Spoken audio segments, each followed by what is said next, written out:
Buongiorno e ben ritrovati con l'informazione flash di New Sicilia, i principali titoli della mattina. I dati ci confortano, l'andamento della frana si è fermato, lo ha detto il presidente della regione Renato Schifani durante il sopralluogo in zona rossa a Niscemi.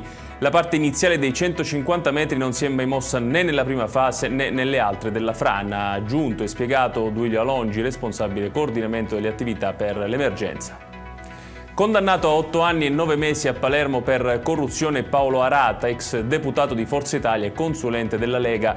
Dalle indagini Arata è risultato essere socio occulto di Vito Nicastri, ritenuto tra i finanziatori della latitanza di Matteo Messina Denaro. L'inchiesta svelò anche un giro di mazzette alla regione siciliana che coinvolse anche l'ex funzionario dell'assessorato all'energia Alberto Timmirello, anche lui accusato di corruzione e condannato a 8 anni. La Corte d'Assise di Catania ha condannato per strage a pene comprese tra 10 anni e 2 mesi e 16 anni e 6 mesi le 3 persone che 2 anni fa hanno piazzato un'autobomba davanti alla casa di Palagonia dei familiari dell'assassino del fratello di uno di loro. L'attentato era fortunatamente fallito.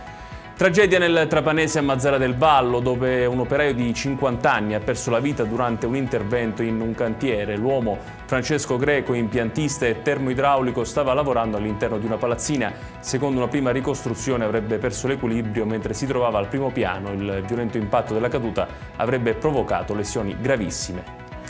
90 kg di cocaina sono stati sequestrati durante un'operazione antidroga della polizia a Catania. La sostanza stupefacente, divisa in 81 panetti, era nascosta in auto con a bordo 2 corrieri catanesi di 43 e 44 anni che sono stati arrestati vicino ad un complesso residenziale nel quartiere di Librino. Ed è tutto per questa edizione, tutti i dettagli su queste notizie li trovate come sempre sul nostro sito www.newsicilia.it. Grazie per averci seguito e buon proseguimento di giornata.